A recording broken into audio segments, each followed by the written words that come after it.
From time immemorial, human beings have unceasingly been brooding over the reason for existence. Some are able to successfully find the answer, while others try almost anything and still fail to find it. There are those who bury themselves in riches, only to be overcome by a crippling feeling of emptiness. So, what exactly is the reason for being? The Power of Now by Eckhart Tolle seeks to answer that question. It answers the most common questions involving the miracle of life, what it takes to live a truly peaceful life, and what it means to be enlightened. It offers a general view on spiritualism, comparing the different doctrines and teachings available to man, and emphasizes on the similarities. The book also shares several guidelines to help the readers internalize the written text and use it in their everyday lives. The first chapter deals with teaching the readers to let go of their idea of who they are. It provides an in-depth discussion on enlightenment and how the body reacts to various emotions and feelings. The second discusses a person's state of consciousness and how it is the easiest way out of feeling pain. It also discusses the origin of fear and provides ways on how to effectively overcome it.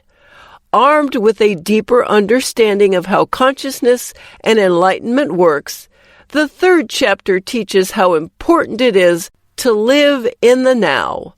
It illustrates the delusion which normally accompanies psychological time and how to properly let go of it to live happy and healthy lives.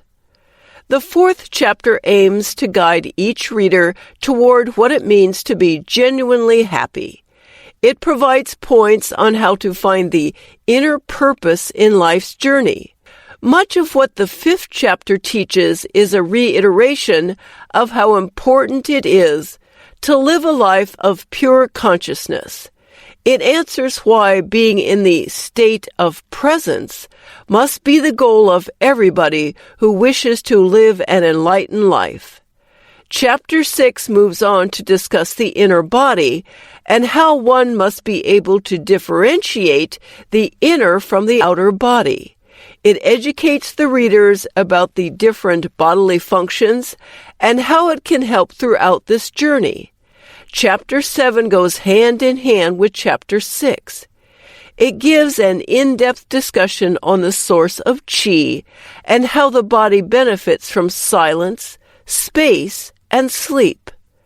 The 8th chapter is all about enlightened relationships. It discusses what it truly means to be in a relationship with someone, its various types, how it can be a form of spiritual practice, and how important it is to develop a relationship with oneself above all. The 9th chapter discusses peace. It teaches how to let go of negativity and drama and shares how life is just a cycle between the good and the bad. Last but not least, the last chapter teaches each reader the true meaning of surrender. It provides a thorough discussion of its importance to developing personal relationships, how to cope with negative circumstances, and how to transform suffering into peace.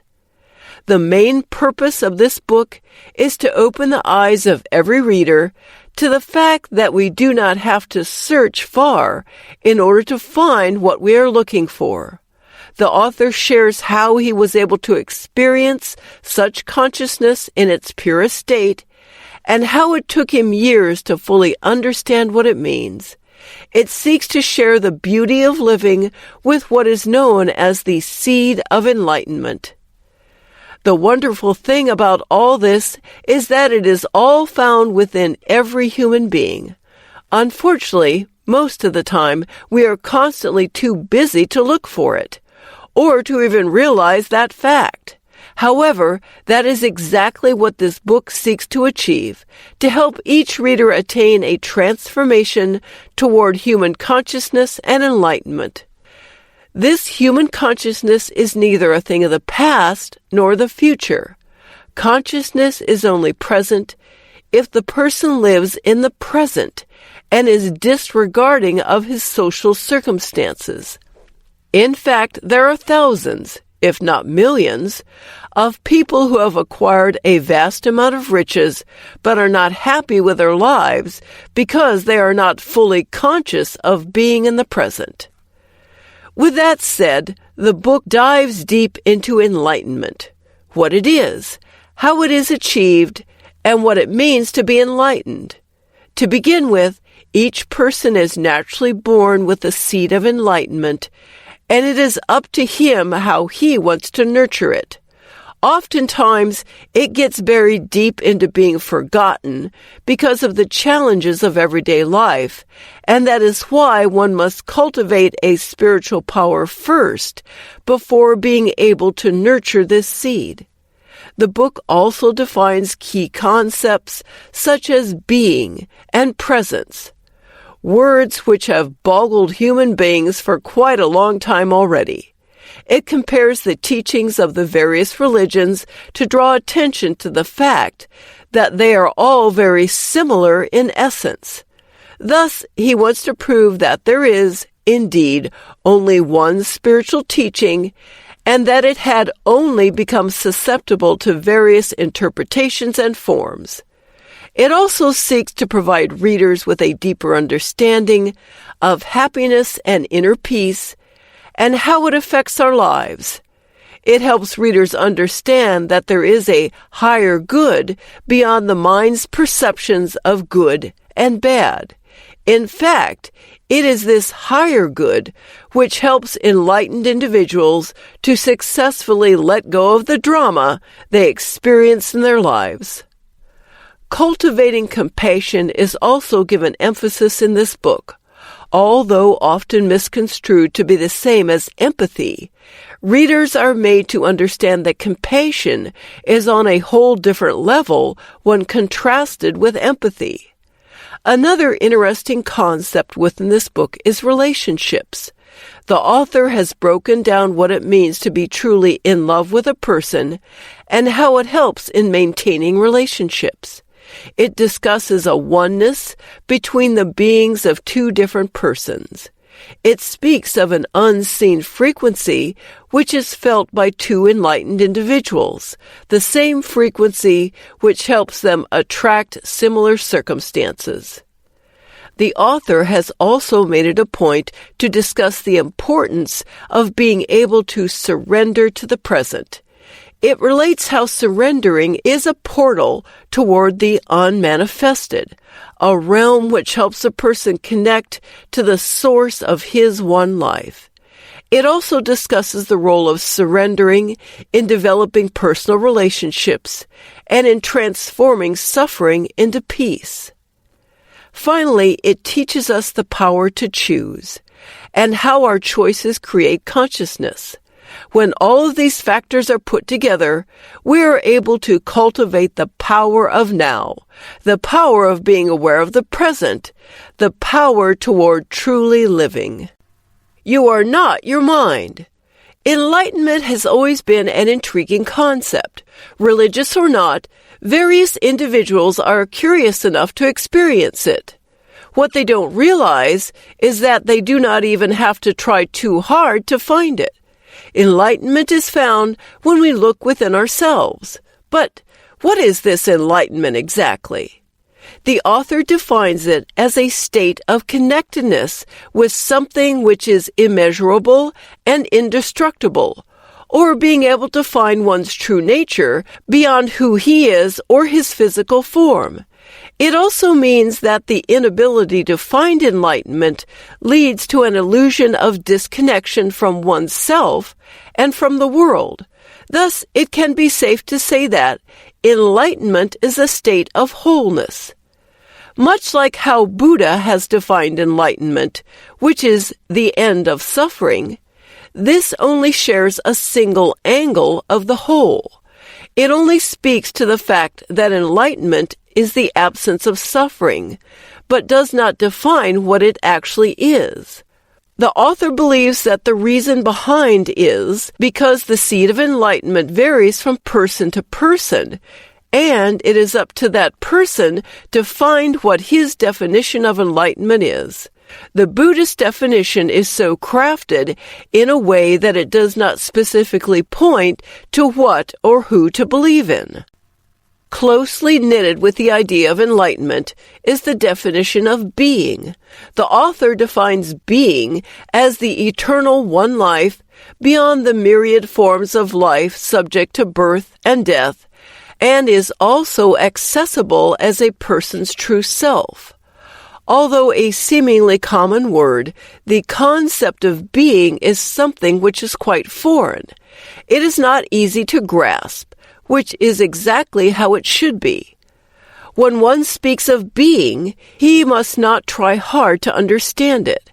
However, when the mind is still and focused on the present, being can be felt. Thus, enlightenment means gaining awareness of being and to be in the state of feeling realization. With this definition of being in mind, most are probably wondering if this refers to God. It does not. In fact, the author frowns upon those who would misuse the word without even knowing what they are talking about or what they are denying. He believes that such a word cannot be meant to equate with being, since it is a closed concept. And by the closed concept, it means that when someone speaks of God, a mental image is already created as to who he is. On the other hand, being has an advantage of referring to an infinite, invisible entity, which is much favored for those who are open to the idea or those who are skeptical. However, knowing what being is cannot be equated to experiencing it. In order to experience it, one must acquaint himself with its greatest obstacle, identification with the mind. When a person is unable to identify with his own mind, he is considered to be drowning in mental noise. This mental noise is responsible for blocking a person from finding the inner stillness he needs in order to experience being. Furthermore, the saddest part is that one is too drowned in it that he fails to see that everyone is suffering from it, which also causes them to become compulsive. When people become compulsive, they begin to believe that thinking is being and that his thinking reflects a person's identity. Unfortunately, this identification with the mind is guilty of the labels and judgments which block a person from forging worthwhile relationships. He tends to be so attached to his physical form that he has already forgotten about his being. Thus, the person is trapped in a congested world of conflict and chaos, which can easily be escaped if he only knew of the key to enlightenment. Enlightenment is the absence of suffering, after all. Nonetheless, this doesn't mean that one has to stop thinking completely. His identification with his mind should not let him think that he is his mind. In fact, his mind is only there for him to use and not to control him. Unfortunately, the latter is more often the case. In order to find being, one must be able to balance this out. This may seem impossible, but you'll soon find out that it's not. How does one know if the mind is in control or not? The author asks this very simple question. Can you be free of your mind whenever you want to? If the answer is no, then your mind is using you. You allow it to take over your thoughts and actions. In fact, if it has already gone too deep, then there is a possibility that it has taken over your life without you even noticing it. Once a person is free from the control of the mind, his consciousness takes over. He begins to see what true intelligence means. However, more than intelligence, this consciousness allows him to appreciate the present and all the simple things in life like love, creativity, joy, and inner peace. It must also be noted that at the heart of enlightenment is a person's ability to disidentify himself from his mind. He must be able to free himself from his mind, and as crazy as the suggestion may seem, setting oneself free means listening to the voice inside his head. However, the tricky part is to listen to it without judging it. The author shares that when a person judges, it is the same voice, only coming from another angle. One must just observe the thoughts that it is saying. This activity is important because it creates an awareness within the person as to what his thoughts are. Additionally, it has created an entirely new dimension, a consciousness of his thoughts. This consciousness then leads a person toward his deeper self, and the mind loses its power over him. When this happens, a person experiences what the author fondly calls the gap of no mind, where he is able to experience stillness and peace. At first, these gaps will only last for a few seconds, but with constant practice, it eventually becomes longer and deeper. It is through these gaps that a person is finally able to find what is known as the joy of being. The author is also quick to point out that one must not have such high expectations. It does not involve any trance-like state or a complete loss of consciousness. In fact, when one feels this connectedness, he would feel a whole new level of alertness. He becomes fully present. With constant practice, a person is able to dig deeper into this breathtaking realm and onto what is referred to as the state of pure consciousness. When a person is in the state of pure consciousness, he feels his own presence, a selfless state so great that the whole external world seems insignificant compared to it. The thought itself is hard to swallow, as it seems like a paradox of being in the presence of oneself, which at the same time is far greater than him. In order to achieve this sense of consciousness, the mind must be directed to focus on the now.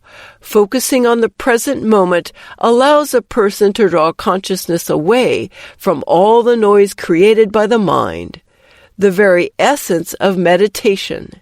It creates a gap of no mind, wherein a person is alert, but with the absence of thinking. Fortunately, one does not have to be an expert at meditation in order to attain this state of consciousness. Small things, like being totally present during the conduct of life's daily activities, by embracing whatever is received by the various senses, add up to a person's overall consciousness levels. However, rising above our thoughts seemed too impossible. After all, we were all wired to believe that thinking is essential to our survival. However, the truth is that the mind is an instrument which must only be used for a specific task. When used beyond that task, we allow it to overpower us. Once engulfed by our thoughts, we begin to derive our sense of self from it. It leads to an addiction toward our thoughts. This addiction makes us believe that we cease to exist once we stop thinking. It is important to remember that what shaped us to believe who we are thoughts based on personal and cultural conditioning. This unconscious identification with the mind is called the ego, or our false self. When a person is consumed by his ego, he is only concerned with the past and the future, and always neglecting to look at the present. Unfortunately, this makes us fail to see that living in the present is the key to liberation. This does not, however, mean that thinking and consciousness cannot coexist. In fact, thinking is considered as an aspect of consciousness, and thought cannot exist in the absence of consciousness. Once enlightened by consciousness, a person is considered to have improved his level of thinking. He becomes peaceful and creative. Another important concept to consider throughout this journey is emotion. Emotion is believed to arise when the mind and the body meet, the body's reaction to the mind. To illustrate, when a person feels threatened, the mind creates attack thoughts which cause the body to prepare for a fight. Again, when a person is not aware of his emotions, he allows it to take over his thoughts. Research even suggests that this may eventually result in an external event like being attacked or bullied. When you are experiencing this, do not be alarmed. This is a common occurrence, and which can be overcome once a person has already been enlightened. However, although the process is similar to letting go of thoughts, it is important to note that emotions have a physical manifestation. In order to control it, one must embrace it, but not allow it to control the person's body. However, this does not mean that a person must likewise separate himself from feeling the positive emotions of love and joy. These emotions are naturally inseparable from a person's state of interconnectedness with being. In other words, when they are finally able to find this inner peace or consciousness, they feel love and joy. The author even refuses to refer to these as emotions, since these lie beyond emotions. From all these, in order to feel enlightened, a person must be able to observe both his thoughts and emotions. He must create an internal awareness to make sure he lives in the present and not be controlled by the negativity. It is through constant and conscious practice toward this goal that one can only attain the enlightenment he seeks. Consciousness, the way out of pain. Everyone is familiar with pain, both the physical and the internal kind. As Buddha has defined it, pain arises through desires or cravings. When these desires are not realized, a person would tend to perceive himself as meaningless. Thus, he loses awareness of being. What most don't know is that there are actually two levels of pain: a pain in the now and a pain from the past. The former is a form of non-acceptance, which causes the mind to escape from what is happening at present. Unfortunately, the more we allow this to happen, the more we become identified with our minds. Coupled with the mind's constant desire to take over our lives, it begins to see the now as an enemy. It tries hard to cover up the present with the past or the future. Speaking of the past, the pain from the past is the accumulated pain from previous experiences which occupies both the mind and body. The author refers to this past pain as a person's emotional pain body. He further classifies this pain body as dormant and active and describes how some people are deeply unhappy while others live almost entirely through their pain bodies. The scary part about these pain bodies is that if it's not properly handled, it can cause a person to resort to physical or emotional violence. When this happens, a person's thoughts and feelings are converted into negativity. He becomes self-destructive. Its intensity can even be so grave that some are driven to commit suicide. This pain body works by making the person unconsciously identify with it, much like how the mind identifies with the person. It feeds on all forms of pain and creates an illusion of overall negativity in your life. It becomes hungry for more violence and is willing to cause its host to inflict more pain and experience suffering. Fortunately, there is a way out of this pain.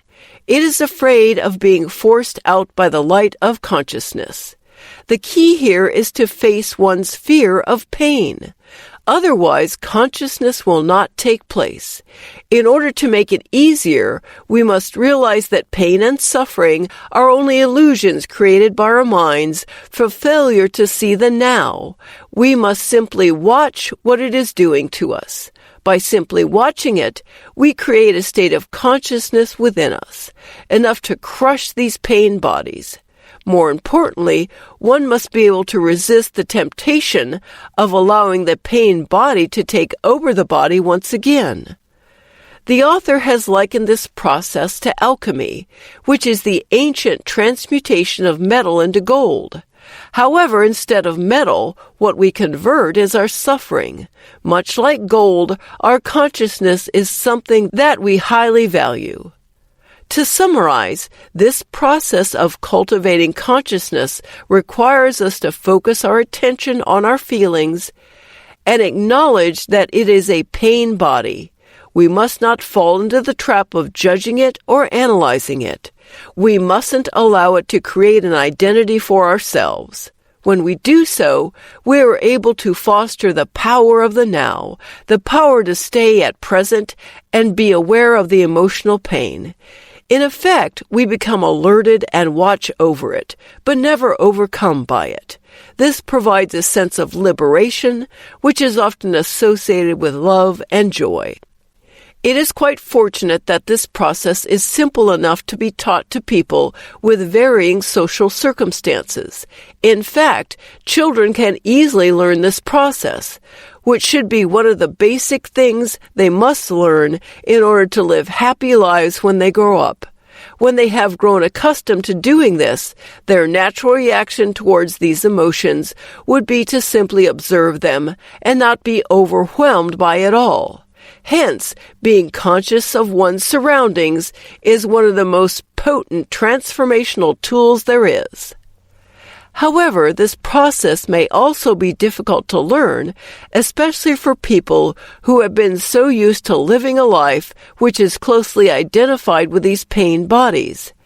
They are more likely to resist the teachings which lead to consciousness because they have been made to adhere to the illusion that he is his thoughts and emotions. Thus, their tendency is to always choose pain, the pain which causes these pain bodies to become stronger. Again, the key here is to observe that peculiar attachment to pain. Ask yourself why it creates an illusion of pleasure even when you are unhappy. Focus on the present and simply be a witness to these mental processes. Once the attention is focused on the pain body, we become conscious, and the resistance will cease to exist. It must also be noted that this practice must be repeated regularly. Otherwise, the tendency would be to fall into the trap of temptation. The evils which you have fought would have the courage to bounce back up again. It is also important to note that this process is personal. In other words, we, the very people who can control our own minds, are the ones who must do this. We are the only ones who can fully control our thoughts, emotions, and feelings. No one else can do this for us, although it would be an advantage to have a mentor or a partner to do the process with. With much said about pain, it is noteworthy to understand the concept of fear. This psychological condition of fear creates an illusion in the mind that we might experience something dangerous, so the tendency is to back out from the experience. We are all familiar with this kind of fear. Among its many forms include the feeling of uneasiness, worry, anxiety, and tension. In effect, this fear causes us to cease from living in the moment. It creates what the author calls an anxiety gap. Within this gap, we lose touch with the power of now. Thus, it is not the ego which takes over. This fear springs from many causes, but its ultimate reason is believed to be ego's fear of death. This causes ego to believe that death is approaching, so that all his decisions revolve around trying to stay alive. He is so disillusioned by this fear that he thinks he cannot go wrong. Unfortunately, this comes at a price. It results in the loss of meaningful relationships and the absence of happiness. We must be able to understand that being right or wrong makes no difference to our sense of self. We must realize that when we are fully conscious of these processes in our minds, we will feel a sense of liberation from this defensiveness. our eyes open up to the reality that there is nothing to defend, and that all these arguments are all just the result of the fictional image that our minds have created. Fortunately, everyone has the capability of nurturing this consciousness. Another aspect to look at in order to completely understand pain is ego's search for wholeness. This causes people to crave for material wealth, power, or recognition in order to feel a sense of gratification. When we do not have these, we feel like we are not worthy beings. What they also fail to realize is that even when we work hard to attain all these, we would not be able to completely experience the gratification which we seek. It is all temporary. We seek to have more in order to fill in this void. Unfortunately, this void is bottomless and can never be filled by any amount of material wealth or power. When we allow ourselves to be overpowered by ego, we will never be free from our fears. We will never experience the bliss which accompanies being in a peaceful state. With this, we are slowly starting to realize the importance of consciousness. Moving deeply into the now. Much of the power of now will be discussed in this chapter. The most common misconception about living in the present is that there is the need to fully understand how the mind works in order to experience enlightenment or consciousness. When that happens, we are blocking all the possibility of truly living in the now. All it actually takes is the basic understanding of how the mind works. In fact, we only need to see that the ego's needs are endless. As previously mentioned, it is constantly functioning under a state of fear and want. When we allow it to control us, we end up like zombies who are constantly in search for gratification. We tend to look on to the future instead of living in the present. This is what we must create an awareness of. We must allow the mind to perform its functions, but not to the extent of allowing it to take over our lives. To live in the now, it is also important to take note of the delusion of time. Time is the biggest delusion in this life because we were all made to believe that it is precious. In reality, what is precious is the now and not time itself. To stress this importance of time, the author shares how the only thing that remains constant in our lives is the now. In fact, there was never a time when life was not now. And it is also this now which guarantees access into the timeless realm of being. The author points out that time and the mind are inseparable, and when we allow ourselves to be identified with the mind, it means to be trapped in time. This delusion of time makes us bask in the memories of the past, or to look on to the future. Fortunately, this makes us unwilling to honor the present moment. We become blinded by the past and the future that we cannot allow the now to simply be. Once we have fully grasped this delusion, we begin to realize that nothing actually exists outside of the now. We understand that the past is simply a memory trace of what has happened in a former now. On the other hand, the future is merely a projection of the mind, and when it arrives, it is already considered as now. Hence, past and future do not have their own reality. It is merely borrowed from the now. Additionally, being in the now makes us enter a spiritual dimension which creates the feeling of being alive, free of time, problems, thinking, and other similar burdens. Sometimes people experience the same state of aliveness when they experience life-threatening situations.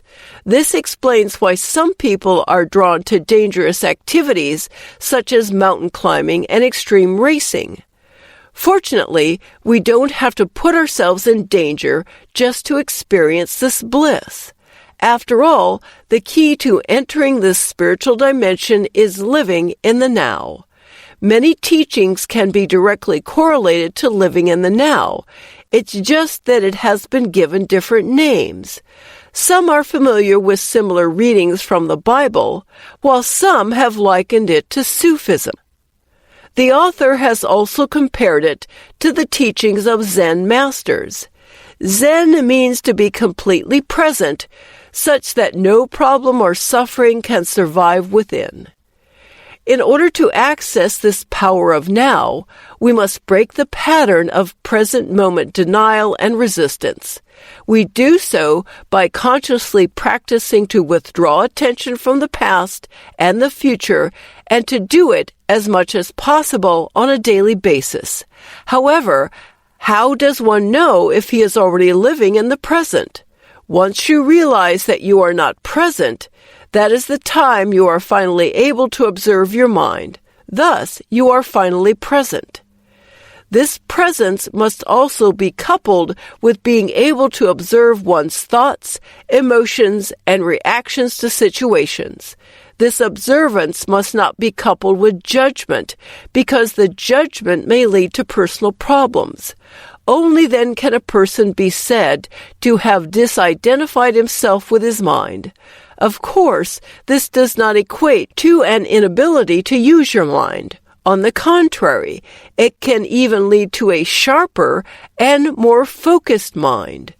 This state of presence also does not mean a complete disconnection between the mind and time. It means being able to use time only when it is needed and then shifting back to present moment awareness. Thus, an enlightened person is one who can use clock time but is free from psychological time.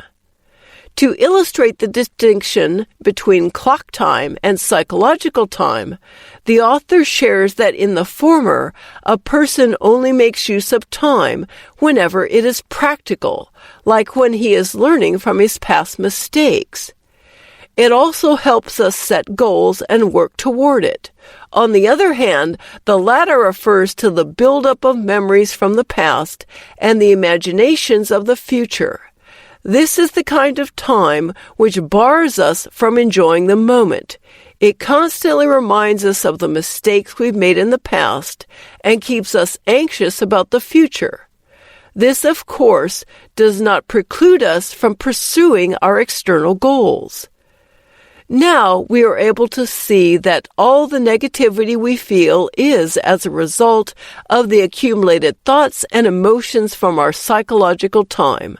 A denial of the present also causes us to feel guilty, sad, bitter, and resentful, to name a few.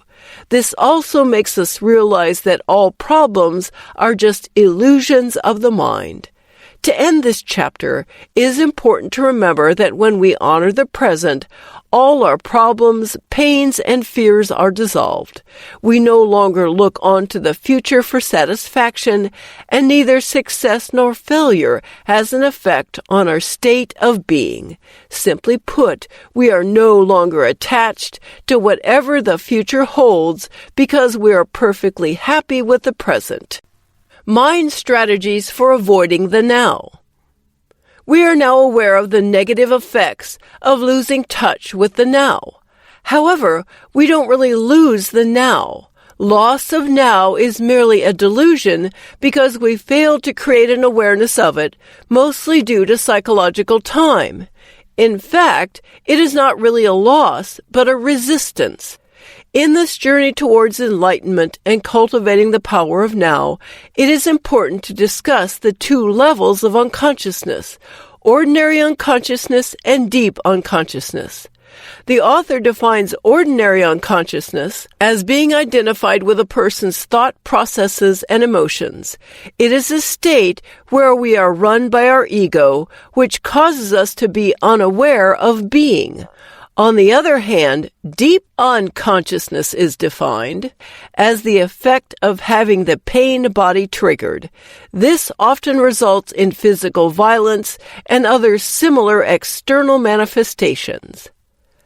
However, since ordinary unconsciousness seems to be closely identified with the mind, it is often a tougher opponent. It manifests itself through our worries, and it keeps us wondering about life's many what-ifs. In the end, it causes us to wait, a phenomenon the author refers to as the inability to want what you don't have and failure to appreciate what you already have. It is an attitude which keeps on looking onto the future, but completely closing the eyes to what is happening right now. Of course, there is nothing wrong with wanting to change one's life situation. Setting and achieving goals is a normal part of living our lives. However, in doing so, we must not lose focus on whatever is happening in our present. We must not let this desire change our life situation and control us completely. Either way, both levels of unconsciousness must be dissolved and ejected out of our system. We must develop a habit of monitoring our mental emotional state in order to experience true happiness. Only then do we see our life's inner purpose. The author discusses how we have two purposes in life, our outer and inner purposes. Our outer purpose has more to do with our goals for the future, while our inner purpose is concerned with deepening our being. Thus, much of our attention must be toward achieving our inner purpose. When we do so, achieving our outer purpose is no longer a means to live a happy life. We now commit to doing it because we have fun while we do it.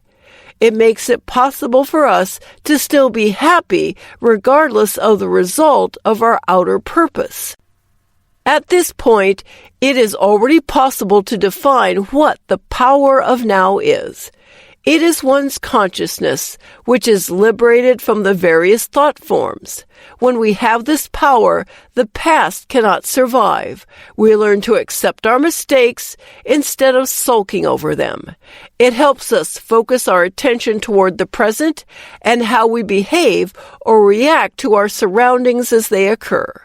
When we develop and strengthen the power of now, we not only develop our being, but also improve the quality of relationships we have. Developing our being has a positive external manifestation which shows people how radiantly happy we are. It also causes us to create meaningful relationships or strengthen those which we already have. The state of presence.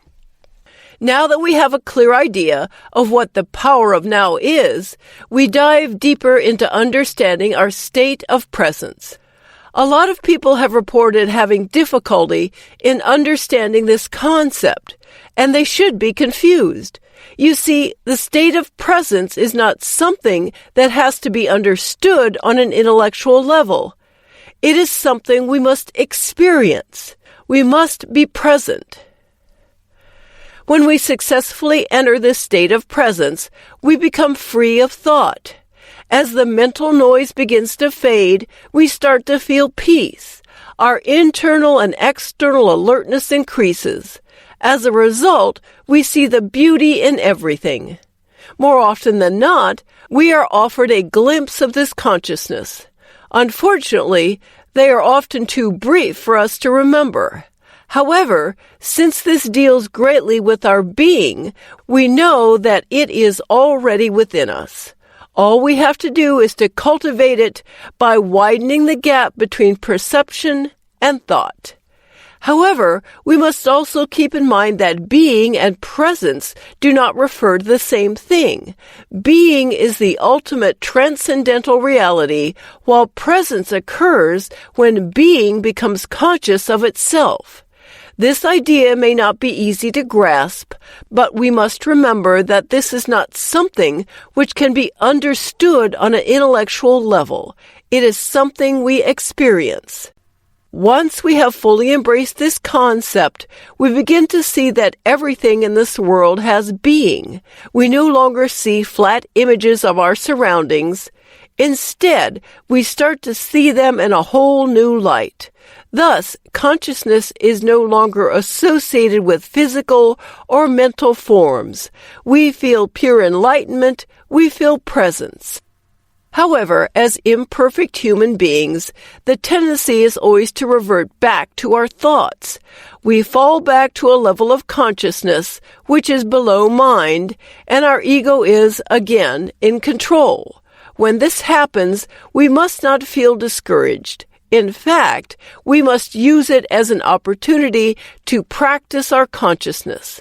Practice makes perfect, after all. Another secret ingredient to attaining this state of presence is silence. In fact, the author claims that silence is a potent carrier of presence.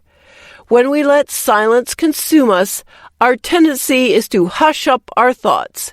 We create a stillness within ourselves, which helps us become aware of our surroundings. Working in groups also helps in intensifying our state of presence. When people who share a common goal of cultivating their state of presence come together, collectively, they are able to generate a strong energy field. This energy field creates a degree of presence, which also results in letting go of our ego.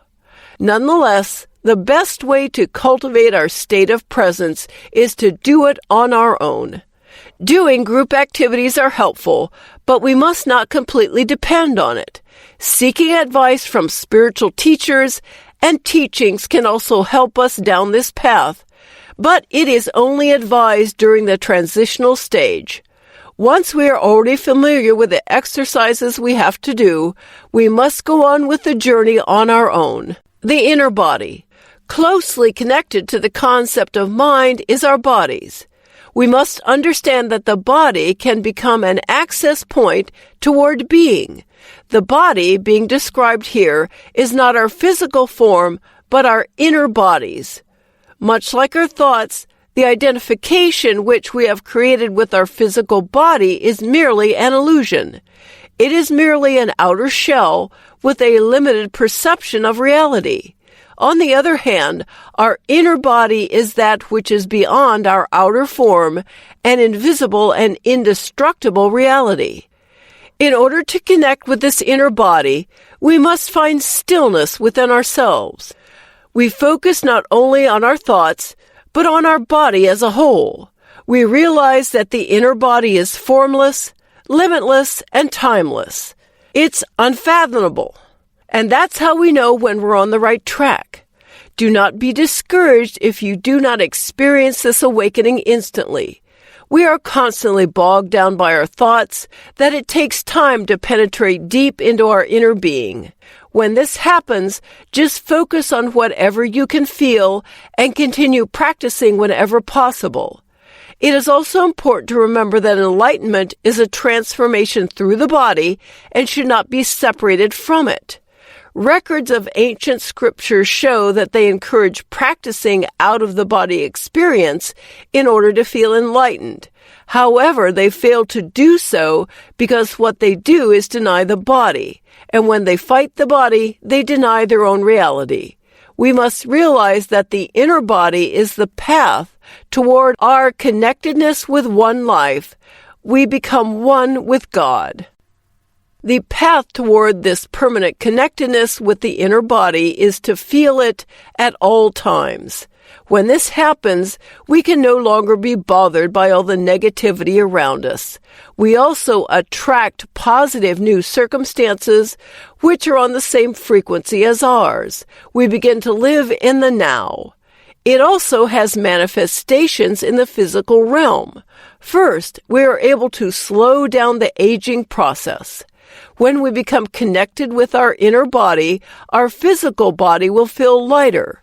The consciousness that we feel from inside our body causes our molecular structure to become less dense because we no longer accumulate time in both our psyche and our cells. What we don't know is that when we have a buildup of psychological time in our bodies, our cells' capacity for self-renewal is impaired. Being connected with our inner body also strengthens our immune system, both the physical and the psychic immune system. With respect to our physical immune system, our cells become more alert, which makes it go against harmful substances. On a psychic level, this consciousness protects us from the effects of negative mental emotional forces. When they do enter our system, they only pass by, because our level of consciousness wouldn't allow us to be affected by it. We also experience a burst of creativity when we allow this consciousness to take over us. When we focus on our thoughts, we tend to be bothered by what people might think of us. This hinders our creative processes. On the other hand, when we put our attention toward our inner body, we become aware of the stillness within, and inner peace. This makes us feel refreshed, so by the time we resume thinking, we will feel a creative surge overwhelming us. The ability to truly listen is also developed. When we are controlled by our ego, we tend to listen with the mind. That is, we listen so that we can come up with a reply. That is not how listening is supposed to be. We must, thus, listen to others by listening with our whole body. When we listen with our bodies, we are connected with our being. Once we are connected with our being, we also begin to feel the being of another person. We begin to feel a realization of oneness, which is the foundation of all healthy relationships. Portals into the unmanifested. Now that we have a basic understanding of our inner body, we are prepared to go deeper into it. In this chapter, the author discusses the many portals towards the unmanifested. Again, much like the state of presence, the concept of the unmanifested cannot be understood on an intellectual level, but it most certainly can be felt. However, what exactly is so important about the unmanifested? The reason is simple. The unmanifested is the foundation of our body's inner energy field. This energy field, otherwise known as chi, is what connects us to the source. Once we are connected to the source, that is when we become truly enlightened. There are several portals into the unmanifested. In fact, we enter this realm every night once we enter the dreamless sleep phase. This helps us connect with the source, which re-energizes us for our return to the manifested realm. However, we do not feel a sense of liberation from dreamless sleep because we are completely unconscious when it happens. Moreover, from what we have learned, consciousness is an essential element throughout this journey. Thus, it is safe to say that the now, the ultimate state of being conscious, is an essential aspect of every portal. When we let go of our thoughts, one of the well-known portals into the unmanifested, we enter a state of intense alertness. We successfully create a gap despite all the noise our mind makes. There exists no mental commentary to push us away from the stillness we are feeling. Another portal is surrender, or the ability to let go of the resistance to what is. When we cultivate inner resistance, we cut off our ties with ourselves and the people around us. When this resistance becomes too strong, we become bound to the manifested, making it impossible to enter the unmanifested. In contrast, when we are in a state of surrender, we become transparent enough for the unmanifested to shine through us. Thoughtlessness and surrender are some of the more common portals used by spiritual leaders. Other portals are so disguised within the realm of the manifested that it becomes easy to miss. These are the portals of silence and space. Silence, as a portal toward the unmanifested, works by keeping our attention focused on the outer silence of the world. This, in turn, cultivates our inner silence, which causes our mind to become peaceful. On the other hand, space works by making us realize that nothing, or space, is the unmanifested itself. This can be very tricky because our minds tend to associate everything, including the concept of nothingness, with something. Once we allow our minds to do so, we already lost our chance into this portal. Hence, we should just appreciate it as it is and not try to grasp or understand it. Only then can we truly enter the realm of the unmanifested. There is still one last involuntary portal which opens up immediately after the physical body has died. People who encountered near-death experiences recall seeing a radiant light and being overwhelmed by a feeling of serenity and peace. But come to think of it, every portal actually leads toward death. That is the death of the false self. Once we enter the realm of the unmanifested, we cease from identifying ourselves with our mind-made form. Enlightened relationships. Once we live in the now, we start living life with complete consciousness. We become free from fear, suffering, and all other forms of negativity. When we experience this peace, it becomes easier for us to connect with other beings. On the other hand, when our mind is in control of us, we see forming relationships as the solution to our longing for wholeness. Instead of being able to see another person's being, we become addicted to this person. Unfortunately, this kind of relationship doesn't last long because it isn't the real love, which is the foundation of real relationships. It is merely ego attachment and addictive clinging. You see, when our ego takes over, we experience both negative and positive emotions toward our partners. This is only a result of the ego's need for a deeper sense of self. The mind is made to believe that another person is able to meet our needs. Unfortunately, once it has already been met, we no longer see a need for that person.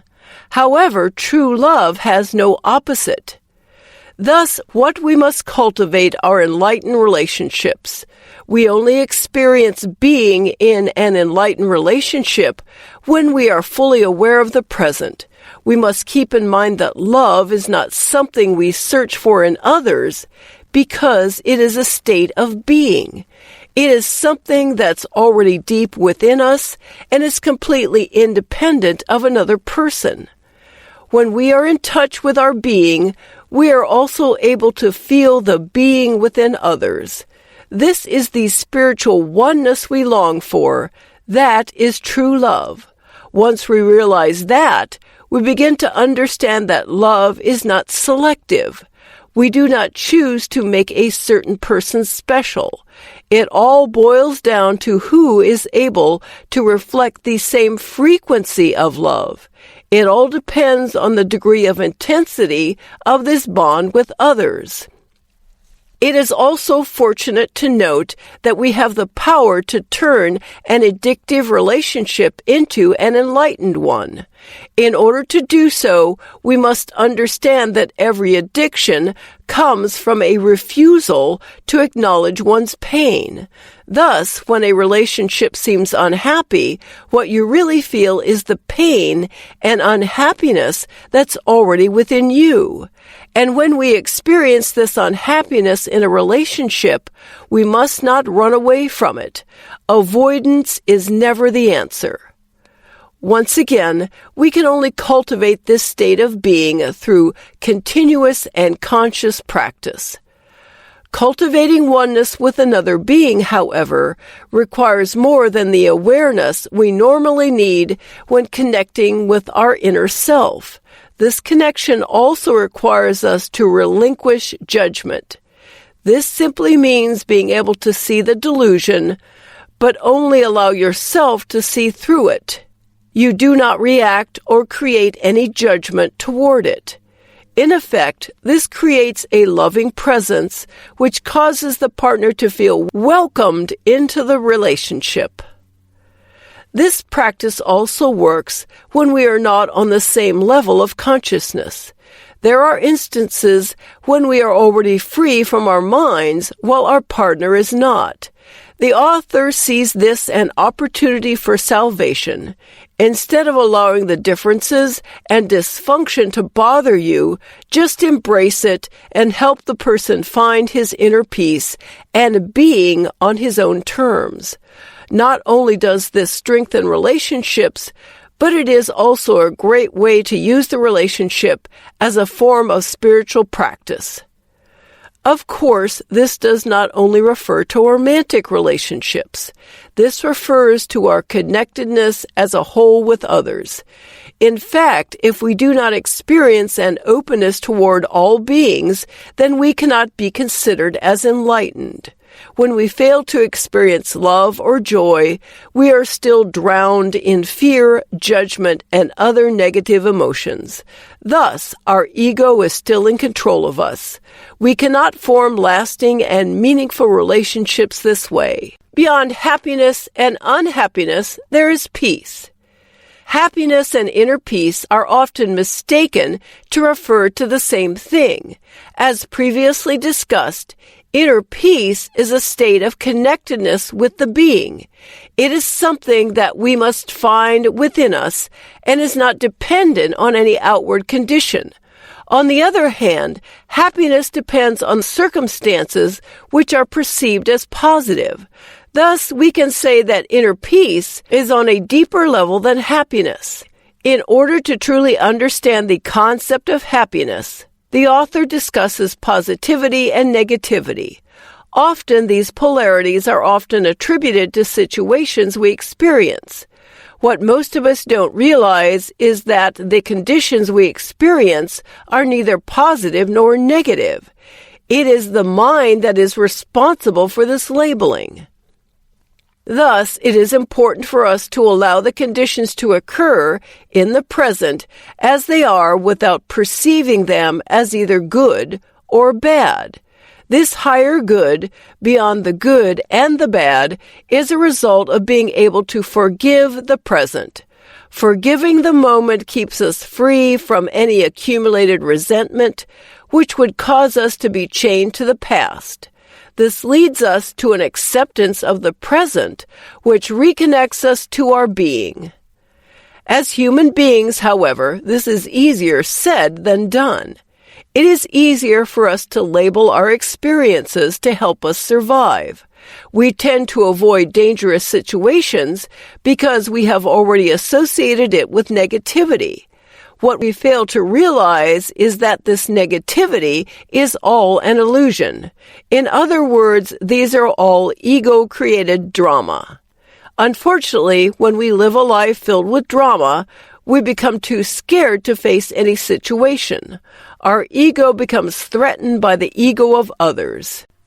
This is why we need a complete liberation from our ego.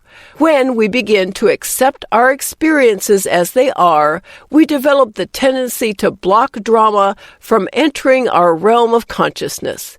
It also keeps us free from entertaining any argument, since the argument is a result of a person's identification with his mind.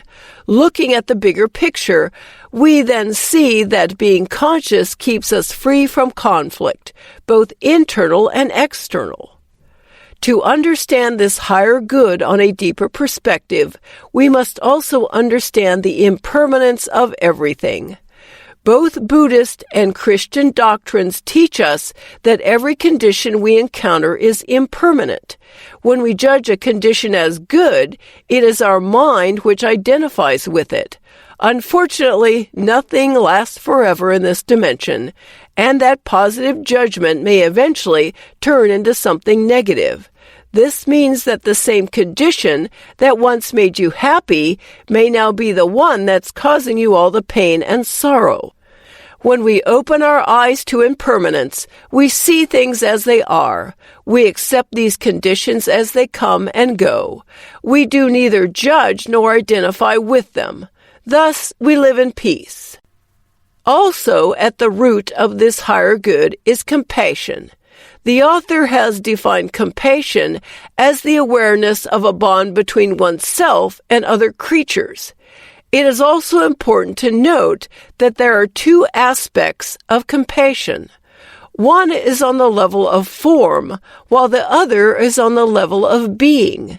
We share mortality in the former, while we share an eternal life in the latter. These two aspects must work hand in hand in order for us to experience the transformative power of compassion. As soon as we are able to cultivate this compassion, the opposing feelings of positivity and negativity become merged into one and are transformed into inner peace. This causes us to feel empathy toward the suffering of others, which eventually leads to better relationships and a higher good beyond our wildest imagination. The meaning of surrender. As briefly discussed in a previous chapter, surrender is one of the portals toward the unmanifested. When we explore how surrender works on a deeper level, we begin to see that it is more than that. It is actually one of the key ingredients in cultivating the power of now. With much of the human pride consuming us, surrender is often seen with a negative connotation. However, true surrender simply means yielding to the flow of life. It means completely letting go of our inner resistance. Since the flow of life is only present in the now, surrender causes us to accept the present unconditionally. It is also important to note that surrender is inside us. It begins with a recognition of what is happening at the moment and ends with understanding it. We do not identify with it. However, why is this important? When we refuse to surrender, our psychological form hardens. From what we have learned throughout our journey, attachment to our psychological form causes us to become completely separate from our being. When this happens, our ego consumes and takes control of us. In order to let go of resistance, we begin by acknowledging the presence of resistance. Resistance is the mind, after all. Once we are aware of the existence of this resistance, we must observe how the mind creates it. As much as possible, we try to understand the process and feel the energy emitted by the emotions related to it. When we become a witness to the processes of resistance, we realize that it has no purpose at all. Thus, the unconscious resistance is transformed into consciousness. We completely let go. Now that we understand how surrender works, it is important to take note of its role in the various aspects of life. We may not realize it yet, but surrender causes us to live happily with our relationships. More importantly, it helps us transform our suffering into peace. With respect to personal relationships, being able to surrender gives us the courage to walk away from a certain situation. Our inner non-resistance makes us realize whether or not a certain situation is right or wrong at the moment. Thus, we successfully avoid being manipulated by unconscious people. On the other hand, surrender helps transform suffering to peace because it teaches us to accept things as they are. Although we have gone through difficult and uncorrectable situations in our external world, it is always possible to accept our internal condition. In other words, we must embrace the pain we are feeling. Whether it is anxiety, despair, or loneliness, just surrender to it. When we finally feel that our suffering has finally been transformed into peace, we begin to experience enlightenment. Christians have often likened this to the way of the cross, or by being enlightened by the way of extreme suffering. Fortunately, this method of enlightenment is already considered as the old way. Today, we are taught to choose to be enlightened. When we consciously make a choice towards enlightenment, we completely surrender the idea of the past and the future. We focus all our attention in the now. The power of now refers to living an enlightened life by focusing on the present. It means letting go of the burdens caused by an attachment to the past and by a longing for the future. It teaches that time is but a fleeting concept, which helps us realize that the only moment when we are truly said to be living is the present, the now. In order to experience this amazing power, the first step is to understand its essential concepts. To begin, we must realize that its greatest obstacle is our mind. We all know that the mind is capable of so many things, but what we don't know is that it also creates a false identity, which we completely adhere to. Unfortunately, we are too unconscious to realize that our mind, also known as our ego, has completely taken over us. To regain control of our life, we cultivate consciousness. We do this by creating an awareness of the present moment. As much as possible, we should spend much of our time into appreciating what we have in the present. Only then can we be considered to be truly living. This consciousness already gives us a taste of the power of now. To dig deeper into the experience, we must let go of the delusion that is psychological time. It is important to remember that psychological time is merely an accumulation of past memories and of future imaginations.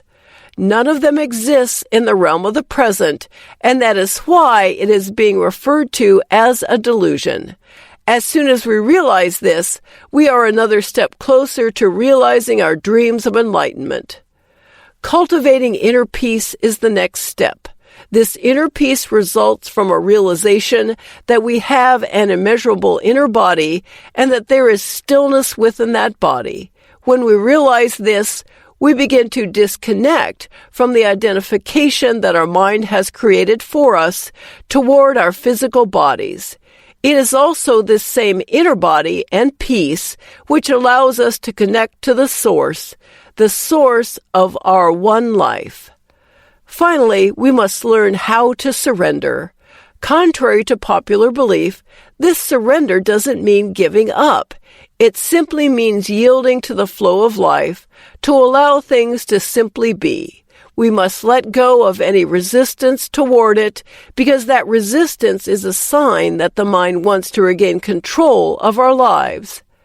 However, at the heart of all these elements toward living in the now is the power to choose. When we choose, we are always conscious. In fact, choice always implies a high degree of consciousness. This keeps us from identifying with our minds. The journey toward enlightenment is not an easy one. In fact, we may be constantly tempted to switch back to our old ways once the tasks seem too difficult. When this happens, we must always choose to focus on the now. We begin to realize that it is all in our heads, and all it takes is a choice toward creating an awareness of the present to completely extinguish it. This is the power of now.